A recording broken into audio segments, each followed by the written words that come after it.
Chứ phải có đây đi, chứ phải. Rồi nhập lên nó phải nóng.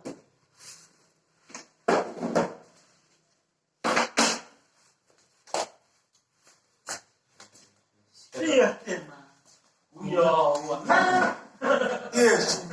À, chạy đây. Gì ở sâu? Có tiếng nó kia có nóng sức. Dạ, ok.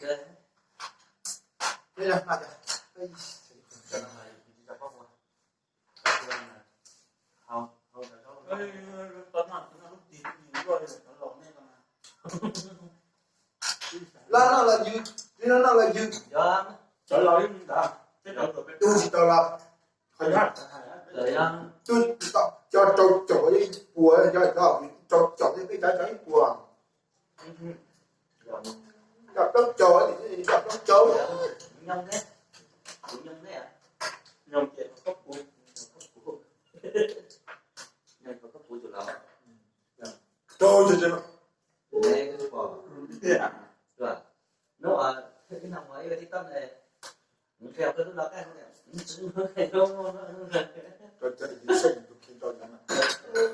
Tôi làm tôi chỉ với là nó hỏi là Alo, chơi đấy. Cho nó sao cuối nó, cho nó ít từ sao cuối nó rồi là. Gì gì? Ở trong đàn ông đi thế nào? nó tiếc thì nó được mà nó bị không biết nó. Ô, sao lúc? Có không nhận nó bây giờ. Nó Rồi. làm vừa mấy. Rồi đó nó muốn lò hết ta. Có nhau chịu ăn hết bạn. Có ý giả cái gì với trong khó. Dạ, được không? Ô, con là tại đâu? Không. Là tôi đi vô mình chế lại cho cái ra từng bê từng mong cho sang ta chỉ cũng rồi đấy. Còn giờ có thể giữa ấy mà tự tiền rồi. Chỉ sai là Nằm ở khu nào. mai đây. Bây giờ nó có Linh nha. Rồi tổ tụi mình ngồi cùng phải. mấy trò nó lại chỉ dạy mà. Ô, tác bộ, tác thủ tua nó mà. Ô, Là lọc cái lần đi rồi. Cái sự hậu chứ. Chứ nó tác một tác thủ là.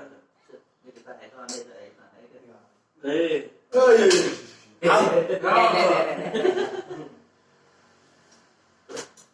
tôi là tự tin rồi. Ô, Mỹ, tao nó ra Còn ra thì nó ra. Chia tiền mà. Úi dồi, nè.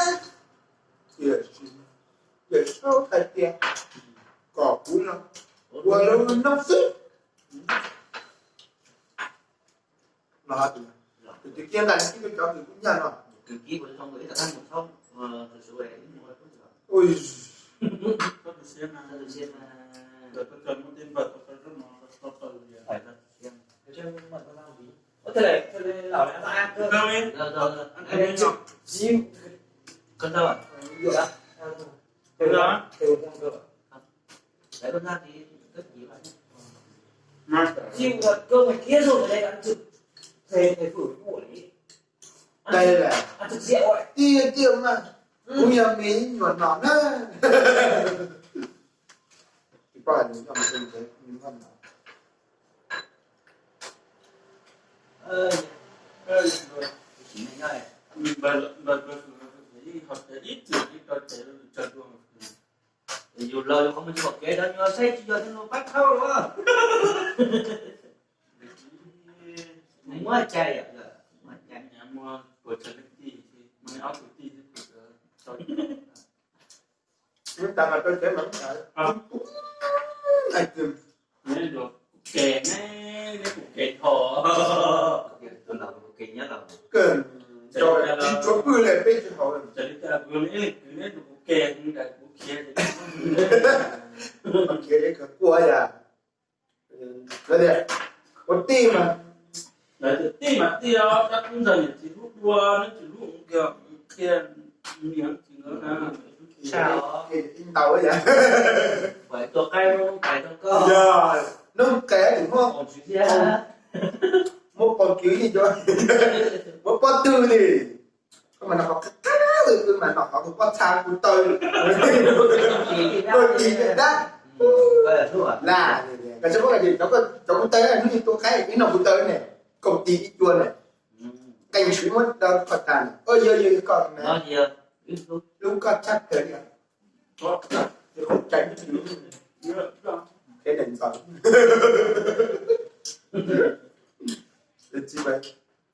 Chi vậy? Sao? Đây hồi chứ, mình cá này giờ. Ô giờ cái tàn thì mà sao cứ đổ rồi. Ô bây giờ cái gì hồi giờ mà cái nó. Thì tiền đây. Trong 100 nó chỉ là nét lúc kia. Tôi tống lớp kia là cái Dạ. Nó được không? Cho rồi. Thế thì cái cục kề này nó là ô cục kề dồn hết nó khó đi ra. Ủa? Nhà này. Máy tròn. Anh này canh rồi. Không được chứ tròn này. Nếu mà dưới nước sạch mà hết luôn. Tôi bây giờ biết làm món thì Ngon chưa? cái này nó sò. gì tiền thì cái gì mình mà xì thì nó có món gì. Rồi những cái chen thì nó dùng ngon những người mới cho thôi. Bây giờ do không chịu sạch không thế à? Nếp tuần chen. Đúng một xưa. Nó còn gì thôi cả khóc cơ chứ. Sạch nếp quản đu vấn đề là nếp. Đúng rồi, xây được. Dạ có.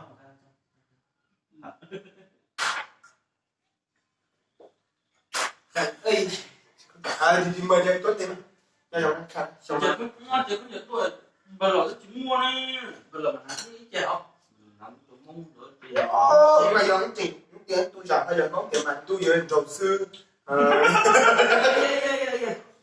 Đó xỉnh xuống cậu chứ chẳng thế. Ơi này, làm mấy tỷ đang cùng rồi tên chúng ta đang sáng tôi là Ai nhớ. đang Tôi đã bóc tôi thấy không? anh chưa như chứ sáng ở đây có chuyện tại cái lông mà nhặt nhá cứ mình có mình nhặt lan thế cái gì tôi như tôi muốn nhảy như thế này giờ cái đấy anh nó lo lắng Thôi mình chỉ ra bóc nó là đáng tả dù mà nói là dù chưa sao rồi họ tự quay sông đó là mà tả mà cái công nhận Nó rồi cái sạch là của tôi mình không biết nói nghe. không cay mình tông biết sao làm con nó mà tôi rất là mình tông cái nó cay là cái chứ Sao cũng không kịp. Có con tài được ok thầy cô cũng băm trong đó về. chưa có lý nhớ cậu đây đâu còn chỗ mình tông hoa tôi có thể chỉ cho nào mình tông chỉ được sao tôi có mấy chúng tôi có chạy thế mà không mình tông mình chỉ có mình tông này chỉ có tông mình tông chỉ chuyên nhiều năm ăn tôi ấy nó phải tiền đến buổi sáng chỉ cho học Học cực. Nó học cực. cái nào có mặt nó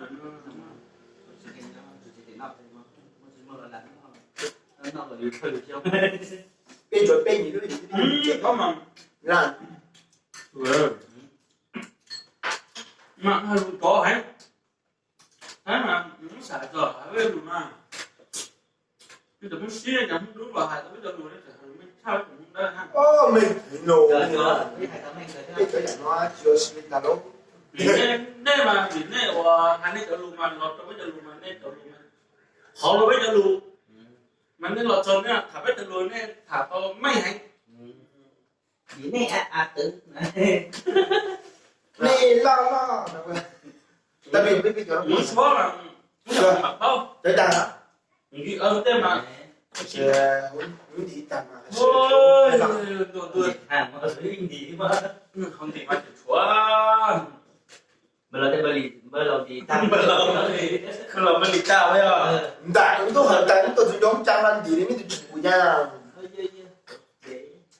sao không tới trang nó lâu ôi là điện sản xuất tôi nói là tìm thì cứ phải tôi nói khó thế mà anh bảo không được không cái mặt nhé hả mà cái nói gì cả một cái đến nhà cái đấy nha nếu mà chúng nhiều mà không thoải mái hết rồi phải nhưng muốn nhiều đấy nó chỉ với chúng mà lỡ mua phút khỏi đấy mà biết họ 120 mua phút khỏi bây giờ mà tôi đang chỉ rồi về chính mấy cái mùa khu quản này ủa về chỉ mình nên có phút tác đã ăn gỏi 20 phút tác đã ăn gỏi mà chỉ như kiểu bây giờ ấy bây giờ gì ông nghĩ luôn người đầu phui của gọi các tua đã gọi có cả cái bây giờ dung lượng đấy không cần được có đấy chịu được bây giờ đi đặt này về số lắc nhưng mà bây giờ đây của tớ không nhận được cái đấy bây giờ xin lấy chứng minh bây giờ không còn nữa đâu.